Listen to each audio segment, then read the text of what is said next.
Series preview. Yeah, James Shields making his first start after serving a 6-game suspension. Remember that little Cocoa Crisp incident? Shields got it going thanks to first pitch strikes there to Ramos Ramirez, and then later along in the at-bat, Shields strikes him out. Shields' third strikeout. First pitch to Kosuke Fukudome in the top of the 5th. Got the strike. Later in the at-bat, got the strikeout. Shields 6 1/3, 7 hits, 3 earned, struck out 9. To the 7th. Tied at 1, 2 on, 1 out. Fukudome. A little bloop job in the shallow left. That'll fall. Trevor Miller allows the hit. Mark DeRosa scores. Cubs take a 2-1 lead. Carlos Marmolon in relief, sort of. Walks Willie Ibar to lead off the inning. Control a little bit of an issue. Next batter walks Deanna Navarro. Lou Piniella sends Larry Rothschild out to settle Marmol down. Well, that move didn't pay off because the next batter, Marmol, hits Gabe Gross. Nothing sweet about Lou there. Next batter, Marmol hits Akinori Iwamura. Run scores. 3-2 now, and that's it for Marmol. We'll see you later. Brings up Carl Crawford with the bases loaded. Get a load of the Tampa Bay Rays. Get out of town, and he means it. Grand slam off Scott Iyer. They sweep him. Buster Olney on the Rays' continued success. That's trouble. But Scott Hairston strikes out. That's a little like Scott Heck. 1 out in the inning. Next batter, Khalil Green. That one gets away from Jose Molina. But look at Jabba. There you go, field position. He covers and makes the tag on Adrian Gonzalez. Jabba, look at it again. Blocks the plate, gets the glove down. That is well played, plus 2 outs in the inning. Green still up. He strikes out. Jabba, he is pleased as he escapes the bases loaded jam unscathed into the 4th inning. More trouble, though. Scott Hairston grounds over to Alex Rodriguez. Men on 2nd and 3rd. He throws out Adrian Gonzalez at home. Gonzalez had, he got to 3rd. Getting that last 90 feet certainly troubled him. Jabba 5 2/3, Krivas 9 Ks. But again, 4 starts, 4 no decisions. The Padres, meanwhile, lead the major leagues in stolen bases allowed. Add to that total of 94. There's Melky Cabrera taking 2nd off Michael Barrett and Josh Banks. And, well, that was so fun, he's going to go over to 3rd. Cabrera then would score on a Jose Molina sac fly, and we're tied at 1. Go to the 6th. We're manufacturing more runs. Bobby Abreu, he's up, but Derek Jeter, off he goes. 4 stolen bases for the Yankees. This thing turned into the Bislett games in here somewhere. He moved to 3rd on an Abreu ground out, and then A-Rod comes through. It doesn't have to be far to be effective, just a little base knock there. A-Rod's 24th ribby in the last 20 games, and the Yanks take it 2-1. So they are riding a 7-game winning streak, and they're doing it with a balance of timely hitting, great pitching. They're 6.4 runs per game. That's impressive, but hardly necessary given the fact the team's ERA less than 2 by a bunch. And A-Rod, he's heating up as well, batting .480 with 4 homers. Pirates out of Chicago. Raul Chavez, the grounder. Pablo Ozuna at 3rd, but his throw takes Alexi Ramirez off the bag, so everybody's safe. And the Buccos have a 1-0 lead. Next batter, Nate McLeod. What a season he's having. Smokes the Floyd pitch to right. 3 will score. Pirates put a 6th spot on the board, all unearned. But they say, hey, we're not going to be part of this whole sweep theme of SportsCenter. Oh, no? Chicago fighting back. With Jim Thome on 2nd, Jermaine Dye brings him home. White Sox down 6-1. Orlando Cabrera takes the Phil Dumitre offering. Up and out, 3-run shot, 4 RBIs for Cabrera, and all of a sudden we're tied at 6 in the 2nd inning, people. Bottom of the 3rd, 1 out, bases empty, and Jermaine Dye is going to step into one. If it's fair, it's gone, and I don't see the foul pole. White Sox up 7-6. Go to the bottom of the 7th. It's that Dye guy again with the bases loaded. Crushes it for a grand salami. Dye 3 for 4, 2 homers, 6 ribs, and Chicago, after being down 6-0, they come from behind and do get the sweep. Inside this sweep, the White Sox outscored the Pirates 37-15, and with the Buccos wrapped out 21 total hits in the series, the Palehose had 22 extra base hits. The Sox did a lot of its damage off that Pirates bullpen, who ran up an ERA of an even 16 in these 3 games. But if the Cards are swept by the Royals, well, how are they going to fare at Fenway this weekend? Zach Greinke, 0-3, 6.10 ERA his last 5 starts. Bottom of the 2nd, bases empty. Greinke gets Troy Glaus, called 3rd strike. And Chris Duncan called again. Greinke, 7 innings, 1 earned, 7 strikeouts, just 2 hits. Top of the 4th scoreless. Mark Grudzielanek rips the Brad Thompson pitch to left center, goes all the way to the wall. Jose Guillen scores all the way from first. Royals up 1-zip. Top of the 9th, 2-1. Mark Teahan takes Chris Perez up and out himself. This 7th, Royals win 4-1. And the Kansas City Royals, they don't just sweep the Cardinals. With runners in scoring position. In the first, start running, baby. Ryan Braun's going to score from second. They're going to send Prince Fielder home to score in the play. And here, oh my goodness, now that's a load coming.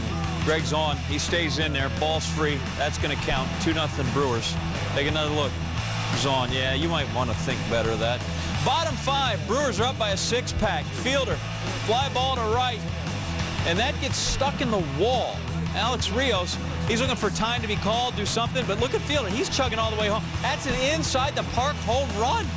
Take another look as the ball rolls there under the wall.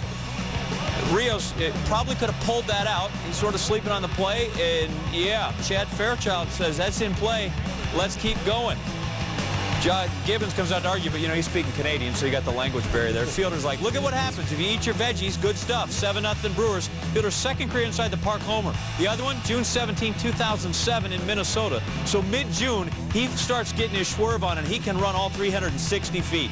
Goodness. Brewers pitcher, Dave Bush, former Blue Jay, doing some nice work. No-hitter going through 5 and into the 6th. Marco Scutaro grounds out to second. That is the inning. Behold the power of cheese, huh, with Dave Bush. Into the 7th, 1 out. Scott Rowland is up. Drills one deep to center. Gabe Kapler. Look at the babe in center. Take care of that baby, huh? Bush gets out of that inning. Thank you. Into the 8th. Bush facing Lyle Overbay. Now, he's a former crew member, and he could rake when he was in Milwaukee, and he can still hit it. Bruins the party with a triple.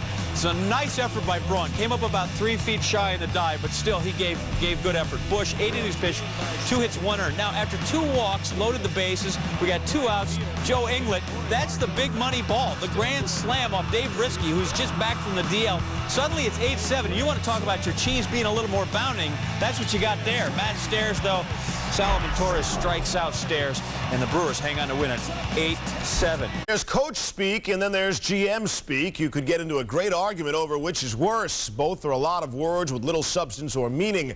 Proper baseball etiquette requires those in those positions to say nothing when asked something. But J.P. Ricciardi went the other way during his radio show on Wednesday night. So whatever is the exact opposite of cliches, that's what came out of the Blue Jays general manager's mouth when a caller asked him about acquiring slugger Adam Dunn from the Reds. Listen. Well, let me ask you something. What do you know about Adam Dunn? He's a lifetime 230, 240 hitter that strikes out a ton and hits home runs. Do you know the guy doesn't really like baseball that much? No. Do you know the guy doesn't have a passion to play the game that much? And I don't think you'd be very happy if we brought Adam Dunn here. I think you'd be one of the guys calling me on Wednesday night complaining about what, you know, all the deficiencies that the guy has. Whoa! Yeah, and the response from Adam Dunn, pretty much what you would expect. Quote, I know nothing about this clown. I have no idea who he is. I don't really care what one guy thinks, to be honest with you. Well, Dunn, who can be a free agent after the season, eliminated one potential team. He said, I'm not converting my dollars to loonies and toonies just yet. And how perfect is this, the way the interleague schedule just so happens to break this season? Of course, the Reds play 3 games in Toronto next week. Thursday, Ricciardi apologized for his comments, told ESPN, the magazine's Buster Olney, that he got caught up in the heat of the moment and that he doesn't even know Adam Dunn. Ricciardi apologized to Cincinnati GM Walt Jocketty and has reached out to Dunn to apologize to him. Bad in the 3rd inning for Miguel Tejada, he of former Baltimore fame, now the Astros star. Tejada fouls a pitch off his left knee, directly off the knee. Tejada walks it off, is able to stay in the game. And the very next pitch, he lines one foul. Look out, Ed Romero can't get out of the way of Tejada's liner. Also hit off the left knee. Might be something funny about that, but not after what took place in the minors last year, and the reason that third base and first base coaches are wearing batting helmets these days. Tejada, the chopper to shortstop. Alex Cintron can't handle it. Mark Loretta scores. There's a 7-5 game in the 9th. Lance Berkman flies to left to end it. And in the end, the Orioles do win, and they sweep the Astros. Houston real. It's the Twins and the Nationals. Michael Kadire, line drive to left. William Opeña has some trouble fielding the ball out there. And Joe Mauer is flying around to score from first. Twins up 3-2. Bottom of the fourth, up 5-2. Kadire drives the ball to the gap in left center. Mauer and Justin Morneau would score. Kadire a 2-run triple. That puts the Twins up 7-2. And in the top of the fifth, Kadire is going to flash some leather, too. He's much more than just a hitter and a base runner. Kadire, the leaping catch, robbing Dimitri Young. Looking for a sweep of the Indians. There we go. De La Rosa strikes out Ryan Garco, Grady Sizemore, and then Ben Francisco. 10 Ks through 5 innings for De La Rosa. Can't strike them all out, though, because we go to the 6th, and he's facing Casey Blake with his team up 3-2, and that one is not a strikeout. That nearly hit a cloud, and it was really dark. We're tied at 3. Blake's 7th of the year. Bottom 6, Jeff Baker facing Jeremy Sowers. Baker takes this one deep, his 4th of the year. So the Rockies going to win this thing 6-3. De La Rosa gets the win. Good for them. And that is sweep number 8 that was completed on Thursday. Sweep at stake here. There, Chipper Jones comes in, batting 400 here.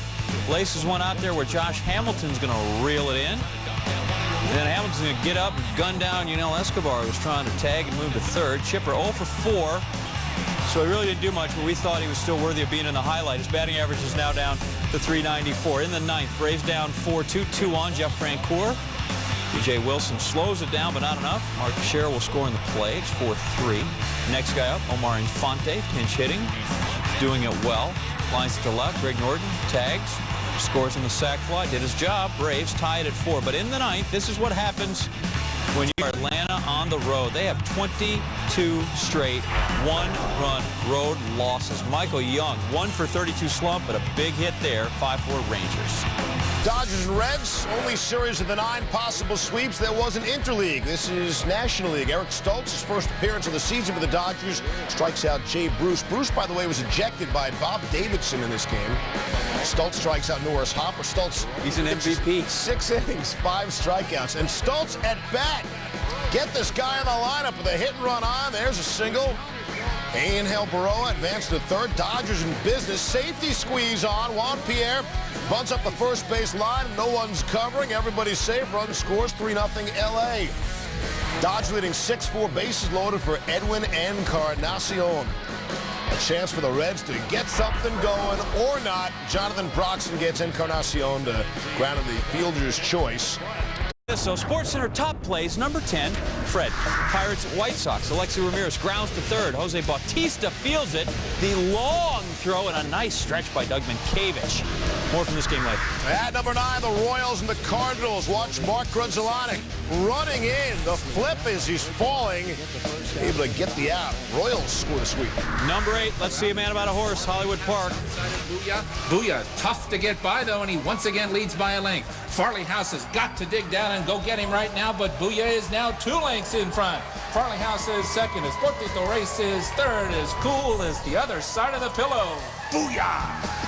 Oh, man, Ray, and everybody got to be so proud. I used to own a horse. That was a long time ago. Number 7, the Padres and the Yankees. Johnny Damon liner. Brian Giles running over to make the grab. Padres didn't have too many highlights. You own a horse. Number 6, Euro quarterfinals, Portugal, Germany. Lucas Podolski to Bastian Schweinsteiger, which is like Braunschweiger. He makes, Germany defeats Portugal 3-2. How could you not ask me which half of the horse I owned? The front, of course. Right. Doug Mankiewicz running over. Flips over the dugout railing. A fine fielder, Mankiewicz is. The number 4, Astros, Orioles, Miguel Tejada, hard grounder to, look at Brian Roberts. He's ranging, makes the dive, and then throws from his knees, and see you, Miggy. O's win. At number 3, Josh Hamilton. What a season. Gonna try to dunk that one into right and sliding on to Hamilton. Throwing to third. They have got him. What a play to end the inning. Put that in your highlight reel, Josh Hamilton. Guy has a glove and an arm. Number 2, Travelers Championship, first round out there at the TPC River Highlands. David Toms, 4-shot from the fairway. Now how about that, huh? A little birdie, nice tweeter, shot 67. All right, at number 1, we don't often have flashbacks within top plays, but nearly a year ago to the day, no Prince Fielder first career inside the park home run. Took his time getting to first, picking up steam, and now he turns on the Jets, you think? I don't know. Jets. Turns on something, rounds third. We clock him at 17.4 seconds for the inside the Parker. So on Thursday's game against Toronto, the 17.4 seconds you see is the time to beat. Look at Fielder. That new diet's really... Go, Booyah, go! Fielder is going to come in at 16.3 seconds, shaves a second and change off his old time. Barely out of breath. Brewers are winning.